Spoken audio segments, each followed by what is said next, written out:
नमस्कार दोस्तों, आप सभी का हार्दिक स्वागत है हमारे युक्ति एस एकेडमी के यूट्यूब चैनल पर।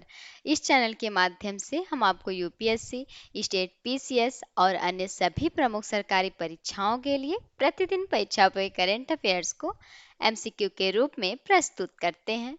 हमारा उद्देश्य है कि आपकी सिविल सेवा एवं अन्य प्रतियोगी परीक्षाओं की तैयारी और भी सरल, प्रभावी व लक्ष्य केंद्रित बन सके।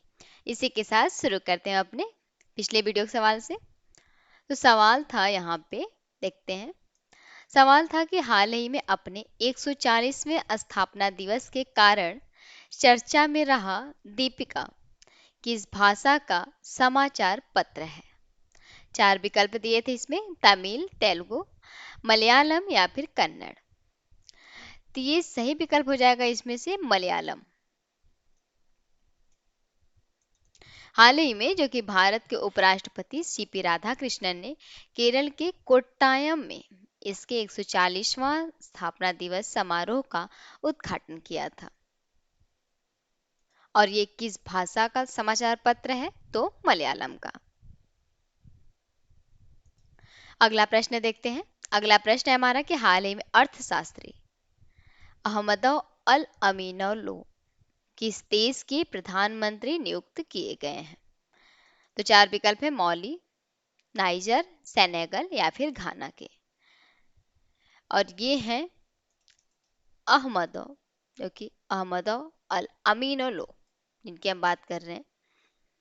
तो ये संबंधित है क्योंकि ये नियुक्त किए गए हैं सेनेगल के। तो सही विकल्प हो जाएगा सेनेगल। ये वहां के प्रधानमंत्री नियुक्त किए गए हैं क्योंकि ये एक प्रसिद्ध अर्थशास्त्री और वित्तीय विशेषज्ञ हैं। इन्होंने पूर्व प्रधानमंत्री उस्मान सोनको, याद रखेंगे कि उस्मान सोनको के स्थान पर इन्होंने ये पद हासिल किया। इनकी प्रमुख जो कि जिम्मेदारी देश को कर्ज संकट से बाहर निकालना और सेनेगल 2050 विकास योजना को आगे बढ़ाना है। अगला प्रश्न देखते हैं। अगला प्रश्न है कि हाल ही में अमूल द्वारा दुनिया का सबसे बड़ा दही उत्पादन प्लांट किस राज्य में स्थापित किया जाएगा? 4 विकल्प हैं, बिहार, गुजरात, पश्चिम बंगाल या फिर महाराष्ट्र। सही विकल्प हो जाएगा यहाँ से, ये किया जा रहा है कोलकाता, पश्चिम बंगाल में।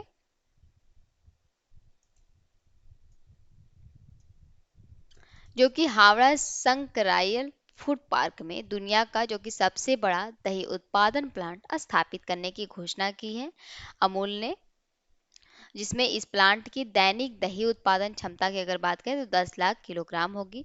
वहीं दूध प्रसंस्करण क्षमता की अगर बात करें तो 15 लाख लीटर प्रतिदिन। वहीं यहाँ जो कि इससे ये किलोग्राम, जो कि 10 किलोग्राम तो इसकी क्षमता होगी।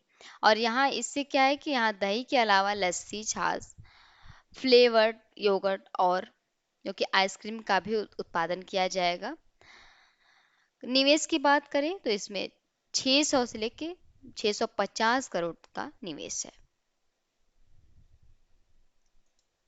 अगला प्रश्न है कि 39वें राष्ट्रीय खेल 2027 का आयोजन किस राज्य में किया जाएगा? 4 विकल्प है, ओडिशा, असम, मेघालय या फिर मणिपुर। तो ये किया जाएगा मेघालय सरकार। इसमें सही विकल्प हो जाएगा मेघालय। ये भारतीय ओलंपिक संघ जो कि हाल ही में और मेघालय सरकार के बीच 39वें राष्ट्रीय खेल 2027 की मेजबानी के लिए समझौता हुआ है। और यह पहली बार होगा कि जब मेघालय राष्ट्रीय खेलों की मेजबानी करेगा और जो कि खेलों का आयोजन मुख्य रूप से शिलांग, तुरा और जुआई में किया जाएगा। इसके लिए जो कि राज्य में 150 करोड़ की लागत से हाई एल्टीट्यूड ट्रेनिंग सेंटर भी विकसित किए जा रहे हैं। अगला प्रश्न है कि हाल ही में एफएओ के साइल फार्मर हीरो सम्मान से सम्मानित किसान जो कि वलुवन किस राज्य से संबंधित है? तो 4 विकल्प है, कर्नाटक, केरल, तमिलनाडु या फिर आंध्र प्रदेश से। तो ये संबंधित हैं तमिलनाडु से।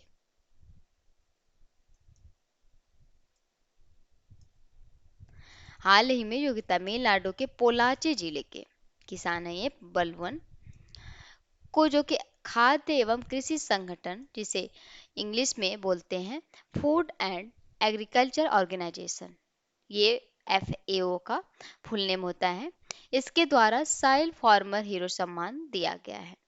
उन्होंने अपनी पारंपरिक जो कि नारियल खेती को बहुस्तरीय और वृक्ष आधारित कृषि मॉडल में बदलकर मिट्टी की गुणवत्ता और किसानों की आय बढ़ाने का उदाहरण प्रस्तुत किया।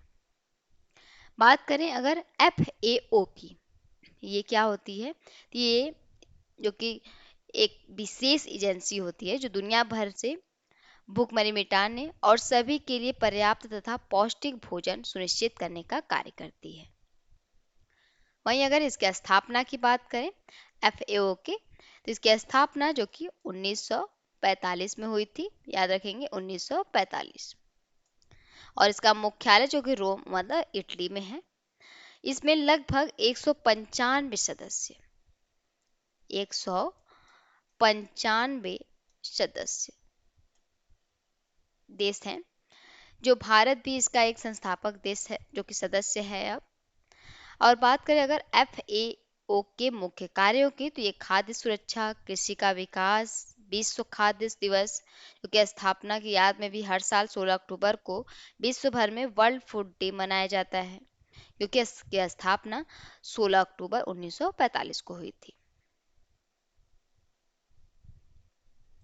अगला प्रश्न है कि हाल ही में किस केंद्रीय मंत्री ने एम्स बठिंडा के दूसरे दीक्षांत समारोह को संबोधित किया है? तो चार विकल्प है: मनसुख मांडविया ने, जेपी नड्डा ने, अश्विनी वैष्णव ने या फिर धर्मेंद्र प्रधान ने। तो ये किया है जेपी नड्डा ने। सही विकल्प हो जाएगा यहाँ से जेपी नड्डा।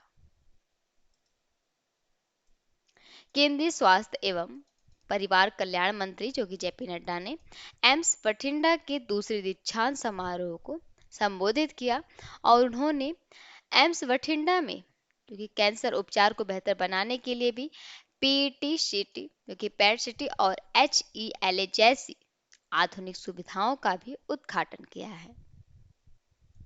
अगर बात करें पैट सिटी की कि क्या होती है, तो यह एक स्कैन मतलब एक अत्यंत उन्नत मेडिकल इमेजिंग तकनीक है, इमेजिंग जो कि जिसका उपयोग मुख्य रूप से कैंसर, हृदय रोगों और मस्तिष्क की गंभीर बीमारियों का पता लगाने के लिए किया जाता है।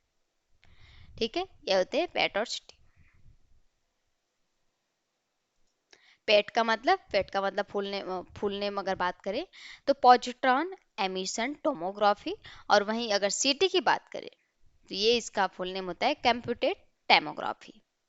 यह शरीर के अंदर की हड्डियों, अंगों और ऊतकों की बिल्कुल स्पष्ट मतलब कहे तो 3D तस्वीरें खींचता है। और वहीं अगर पेट की बात करें, पॉजिट्रॉन एमिशन टैमोग्राफी टोमोग्राफी होता है, इसमें मरीज के शरीर में एक सुरक्षित रेडियोधर्मी पदार्थ जो कि इंजेक्ट किया जाता है, जो शरीर के अंदर कोशिकाओं की गतिविधि और उनके काम काज को ट्रैक करता है। ठीक है, ये कुछ थोड़ी सी जानकारी थी पेट सिटी के बारे में। अगला प्रश्न देखते हैं। अगला प्रश्न है कि हरियाणा में स्मार्ट मीटर लगाने का कार्य कब से शुरू होगा? तो ये शुरू किया जा रहा है 31 अगस्त। सही विकल्प हो जाएगा यहाँ से 31 अगस्त। चार विकल्प दिए इसमें। 31 अगस्त जो कि इससे स्मार्ट मीटर लगाने का कार्य शुरू किया जाएगा। हाल ही में जो कि केंद्रीय विद्युत मंत्री मनोहर लाल ने हरियाणा के विद्युत क्षेत्र की समीक्षा की, और उसमें उसी बैठक में राज्य सरकार ने आश्वासन दिया कि 31 अगस्त को जो कि स्मार्ट सिटी लगाने का कार्य शुरू किया जाएगा, और इसी साल। इसका उद्देश्य बिजली वितरण व्यवस्था को अधिक पारदर्शी और प्रभावी बनाना है। अगला प्रश्न है कि हाल ही में मणिपुर का नया DGP किसे नियुक्त किया गया? चार विकल्प है: राजीव कुमार, मुकेश सिंह, आलोक वर्मा या फिर संजय अरोड़ा को। तो ये किया गया है नियुक्त मुकेश सिंह को। सही विकल्प हो जाएगा मुकेश सिंह। हाल ही में जो कि वरिष्ठ IPS अधिकारी मुकेश सिंह, इनको मणिपुर का नया पुलिस महानिदेशक नियुक्त किया गया है। इनकी अगर बात करें तो ये 1996 बैच के जो कि AGMUT कैडर के IPS अधिकारी हैं, और इससे पहले ये लद्दाख के DGP के रूप में भी कार्यरत थे, और इन्होंने 1 जून 2026 को ये पदभार ग्रहण किया। अगर बात करें AGMUT की, क्वेश्चन बन रहे होंगे कि इसका फुल नेम क्या होता है। तो AGMUT ये एक संयुक्त सिविल सेवा कैडर है जिसका पूरा नाम अरुणाचल प्रदेश, गोवा, मिजोरम और केंद्र शासित प्रदेश है। इसमें भारतीय प्रशासनिक सेवा जो कि IAS और भारतीय पुलिस सेवा IPS और भारतीय वन सेवा के अधिकारी शामिल होते हैं। अगला प्रश्न है कि हाल ही में खोजी गई नई मेंढक प्रजाति इसका नाम है अमोलोलेप्सिस कमल किस राज्य में पाई गई है? अमोलोप्सिस कमल किस राज्य में पाई गई है? तो चार विकल्प है, त्रिपुरा, नागालैंड, मिजोरम या फिर असम। तो ये पाई गई है नागालैंड। सही विकल्प हो जाएगा यहाँ से नागालैंड। हाल ही में जो कि भारतीय प्राणी सर्वेक्षण के वैज्ञानिकों ने जो कि नागालैंड के केफिरे जिले में, कहाँ पे? तो केफिरे जिले में अमोलोप्सिस कमल नामक मेंढक की नई प्रजाति खोजी है। इसे जो कि नागालैंड कैस्केड फ्रॉग भी कहा जाता है और इस प्रजाति का नाम जो कि प्रसिद्ध प्राणी विज्ञानी डॉक्टर कमल चौधरी के सम्मान में रखा गया है। वहीं अगर नागालैंड की बात करें तो नागालैंड सरकार ने क्योंकि वाहनों पर अभी देखा होगा कि धर्म आधारित पहचान चिन्हों के प्रदर्शन पर प्रतिबंध लगा दिया था। वहीं आओ जो कि आओलियांग मेन्यू नामक बसंत उत्सव नागालैंड में ही मनाया गया। वहीं पहले पूर्वोत्तर चावल महोत्सव का आयोजन जो कि नागालैंड में किया जाएगा अभी। वहीं होया नागाएंसिस नामक पौधों की खोज क्योंकि पौधों की नई प्रजाति नागालैंड में ही खोजी गई थी। ये कुछ बातें थी नागालैंड से। अगले प्रश्न पे आते हैं। अगला प्रश्न है कि हाल ही में शुरू की गई प्रधानमंत्री रिसर्च चेयर योजना मतलब PMRC से शॉर्ट में बोलते हैं। PMRC मतलब प्राइम मिनिस्टर रिसर्च चेयर। ये योजना 2026 की मुख्य उद्देश्य क्या था इसका? तो चार विकल्प है, खेल बढ़ावा देना, वैश्विक भारतीय शोधकर्ताओं को भारत से जोड़ना, मुफ्त शिक्षा देना या फिर विदेशी छात्रों को छात्रवृत्ति देना। तो सही विकल्प हो जाएगा वैश्विक भारतीय शोधकर्ताओं को भारत से जोड़ना। शिक्षा मंत्रालय ने अभी प्रधानमंत्री रिसर्च चेयर योजना की जो कि शुरुआत की। इसका उद्देश्य था कि विदेशों में कार्यरत भारतीय जो कि मूल के वैज्ञानिकों, शोधकर्ताओं और विशेषज्ञों को भारत के अनुसंधान, नवाचार, प्रौद्योगिकी क्षेत्र से जोड़ना। इससे क्या है कि भारत में उच्च स्तरीय शोध और तकनीक विकास को बढ़ावा मिलेगा। अगला प्रश्न है कि हाल ही में 9 घंटे 55 मिनट में माउंट एवरेस्ट फतह कर 23 वर्ष पुराना रिकॉर्ड तोड़ने वाले पर्वतारोही टायलर एंड्रयूज किस देश से हैं? चार विकल्प है, कनाडा, अमेरिका, ऑस्ट्रेलिया या फिर ब्रिटेन के। तो ये संबंधित है अमेरिका से। सही विकल्प हो जाएगा अमेरिका, क्योंकि हाल ही में अमेरिका के पर्वतारोही जो कि टायलर एंड्रयूज ने पूरक ऑक्सीजन की सहायता से केवल 9 घंटे 55 मिनट में माउंट एवरेस्ट की चढ़ाई पूरी कर एक नया रिकॉर्ड बनाया और उन्होंने इस उपलब्धि के साथ ही 23 साल पुराना रिकॉर्ड भी तोड़ा है। अगला प्रश्न है कि हाल ही में ऑनलाइन रोगी फीडबैक प्रणाली किस संगठन ने शुरू की? चार विकल्प है, AIIMS, ESIC, नीति आयोग या फिर ICMR। सही विकल्प को आप लोगों को कमेंट बॉक्स में जरूर बताना है। इस वीडियो को अंत तक देखने के लिए और साथ में बने रहने के लिए अंत तक आप सभी का दिल से धन्यवाद। अगर ये वीडियो आपके लिए उपयोगी लगी हो तो कृपया चैनल को सब्सक्राइब करें, वीडियो को लाइक करें और अपने दोस्तों के साथ भी शेयर करें। आपकी सफलता ही हमारा संकल्प है। धन्यवाद।